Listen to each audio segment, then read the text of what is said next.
I listened to the whole round of Sutton interviews. Conclusion, first. For years, this industry has been quoting his essay as scripture for piling up compute. And what he actually means is, you read it backwards. We covered the episode about him climbing the wrong mountain when he left Carmack's company and started Oak Lab. That one stayed shallow. This time, I went through the original podcast and several heavyweight responses, and I want to get one thing straight for you. The core of this fight is not whether large models are good. It is whether all that compute of yours is actually learning anything. Primary source is Dwarkesh Patel's podcast. The title says it outright. The father of reinforcement learning thinks large language models are a dead end. 67 minutes. Let's place the man first. Richard Sutton, nearly 70. In the 80s, he proposed temporal difference learning, and almost every reinforcement learning algorithm since is built on that foundation. In 2024, he and his advisor Bardo took the Turing Award together. One of his students is David Silver, the core designer of AlphaGo. That name comes back later. 1. Disclosure. Sutton announced Oak Lab on July 13th. This thesis is also his pitch deck. Remember that. Listen to everything after it with that in mind. Into it. The essay is called The Bitter Lesson, written in 2019, and it is short. He looked back at 70 years of artificial intelligence and drew one rule. Any approach that hand-stuffs human domain knowledge into a system eventually gets beaten by general methods that lean on large-scale computation. Only two things work over the long run: search and learning. In the large model era, this essay got quoted over and over, almost as a slogan. Scale is everything. See, even the father of reinforcement learning says so. Then Sutton stepped up and said, "That is not what I meant." He says today's large language models are not practicing the spirit of the bitter lesson at all. Because what a large model learns comes from training data.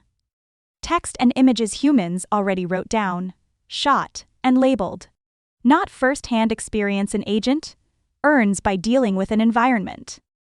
In May 2026, he gave a lecture at MIT and put it harder. As a large industry, artificial intelligence has to some degree gone off course. At this point, you might think, isn't this just an old-school academic annoyed at the new thing? Hold on. The interesting part is that the person who explains his position most clearly is the guy who interviewed him. After the interview, Dwarkesh recorded a whole follow-up, saying he understands Sutton better now than he did during the interview itself. And then he Steelmans Sutton more clearly than Sutton did. He says the bitter lesson was never burn as much compute as you possibly can. What it says is, find the techniques that leverage compute most effectively and most scalably. So here is the question. Where does a large model spend most of its compute? On inference after deployment. On all those moments you use it every day. And during that entire stretch, it learns nothing. It only learns in one special phase we call training. Then it stops. That is the knife. Spending the most compute on a process that does no learning at all is, by the bitter lesson's own standard, an ineffective use of compute. You might say, isn't there reinforcement learning for that? He closes that door too. He says those reinforcement learning environments are playgrounds humans furnished, teaching skills we prescribed in advance. The agent is not in any substantial sense learning from organic, self-directed engagement with the world. And human data as a resource is inelastic and hard to scale. So what does Sutton want? He has a positive example you'll get instantly. AlphaGo to AlphaZero. AlphaGo started by studying human game records. But what actually transformed it was millions of games of self-play, finding moves no human had ever seen. By AlphaZero, the human records were dropped entirely. In his view, that is intelligence, producing new discoveries through trial and error. So what is Oak Lab building? The architecture is called Oak, Options, and Knowledge. Options are not what do I do next. They're a whole behavior stretched out over time, plus when it should terminate. A robot going to the kitchen for a glass of water, recognize the room, avoid obstacles, pick up the cup, turn the tap, fill it, shut it off. The traditional approach breaks that into single-step decisions and recomputes at every step. Oak lets the agent settle that whole chain into one high-level skill called go get water from the kitchen, and just call it next time. That ability to compress and abstract along the time axis is called temporal abstraction. It is how people learn. Knowledge is not a database. It isn't how many facts you stored.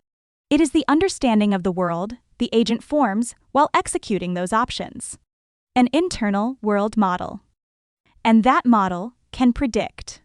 If I run this option, what happens 10 minutes from now? And that ability to plan on long-term consequences is exactly what today's attention-based architectures struggle to do from the inside. You felt this using large models. A few steps of reasoning is fine. Plan dozens or hundreds of steps, and it starts drifting.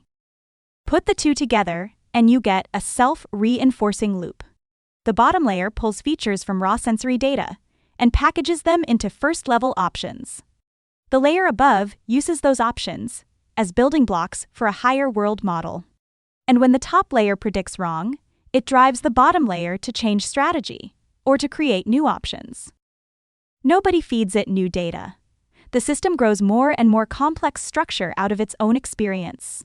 In one line, it isn't solving how to get this question right. It is solving how to make itself smarter.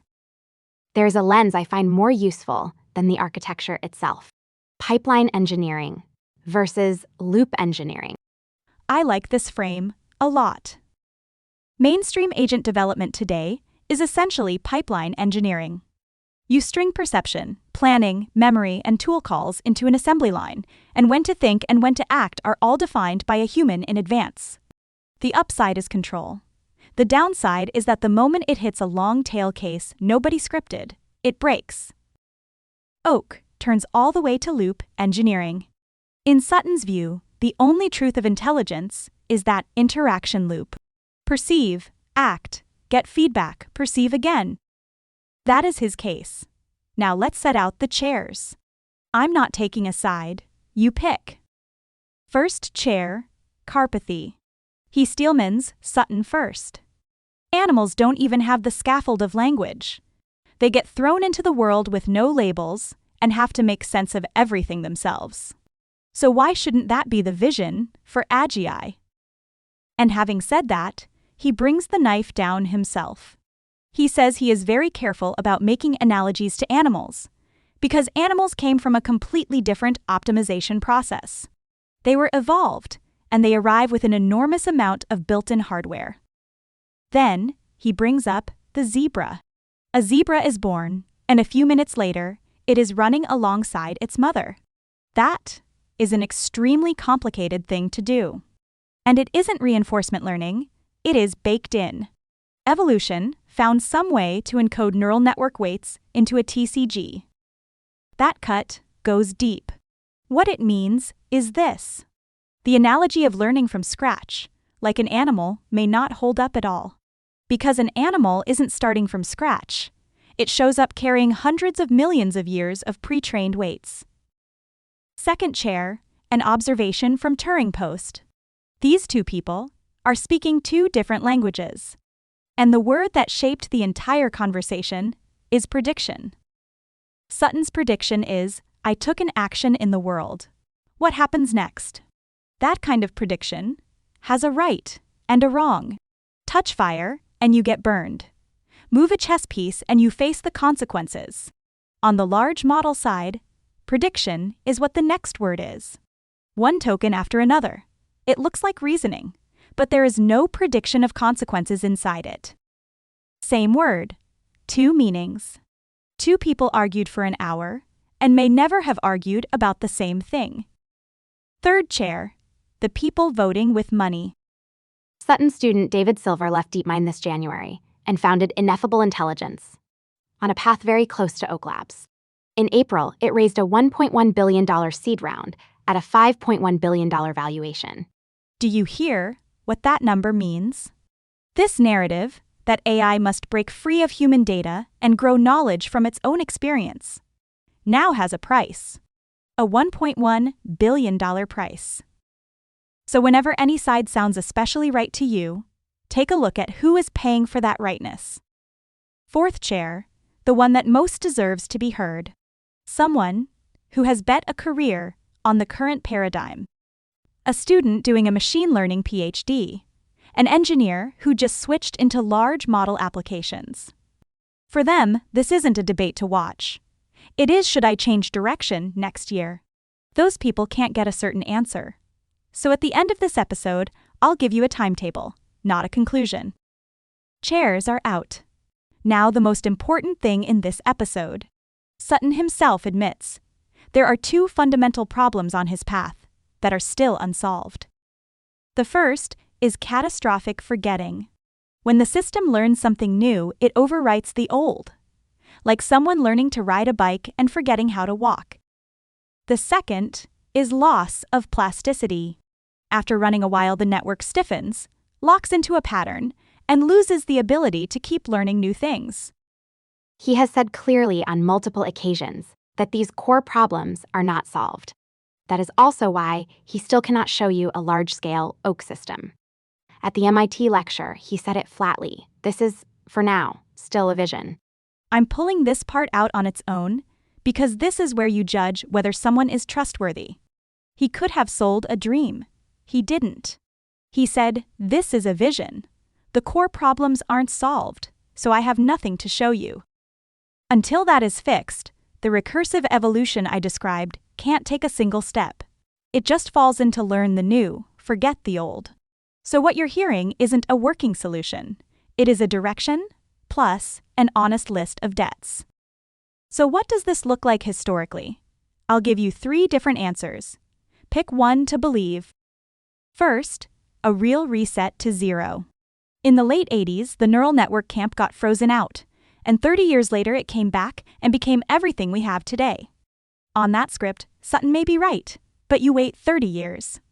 And over 30 years, the people betting turned over several times. The first batch waited for nothing. Second, both sides win half. Chomsky criticized statistical methods for not reaching the essence of language.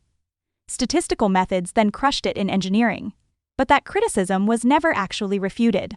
People just went around it, because going around it also made money. On that script, Sutton may be right the whole time and never matter. Third, the whole thing shifts sideways. In the expert systems era, the fight was knowledge engineering versus learning. And the ending wasn't that somebody won. The question itself got replaced. People stopped asking how to represent knowledge and started asking how to feed data, and both sides of the debate became irrelevant together. On that script, 2 years from now, we're arguing about a problem that doesn't have a name yet. I'm ruling out none of the 3. Finally, my own red. The illness Sutton points at is real, but what he has handed over is still a prescription, not filled medicine. Once someone points out that a model doesn't learn during deployment, you'll find it genuinely strange. We spend the overwhelming majority of our compute running something permanently frozen at its training cutoff.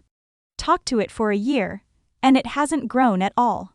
But between naming the illness and curing it sit those 2 mountains, and he says himself he hasn't crossed them. So over the next 2 years, I'm watching 3 signals. 1. Oak Lab's baby prototype. The team says the early prototype won't be judged on chat, on coding, or on test scores. It is closer to something living through its first year. Limited knowledge, but growing new abilities purely from its own actions. When that shows up and what it looks like will tell you more than any benchmark. 2. Whether real papers land on those 2 continual learning bottlenecks. Not architecture marketing. Reproducible progress on the specific problem of plasticity loss. The moment that moves, the credibility of this whole path changes. 3. Whether the mainstream camp simply absorbs all of this. This is the most likely ending. Not one replacing the other, but large model vendors starting to push online learning into the inference stage, digesting Sutton's problem into a feature of their own. On that day, this argument isn't won. It is absorbed. A man near 70, holding a Turing Award who could comfortably stay a professor, starts a company from zero at this moment. He clearly isn't betting on a trend or on money. He is betting on the question he has been asking his whole life. Where does intelligence actually come from? He once said, a line. Every moment that an artificial intelligence runs should be a moment of learning. Not one of the large models you use today can do that. Whether that line is right or wrong, I don't know. But it is worth remembering, and then using it to measure every new thing that shows up over the next 2 years. I hear things, I relay them to you. See you next time.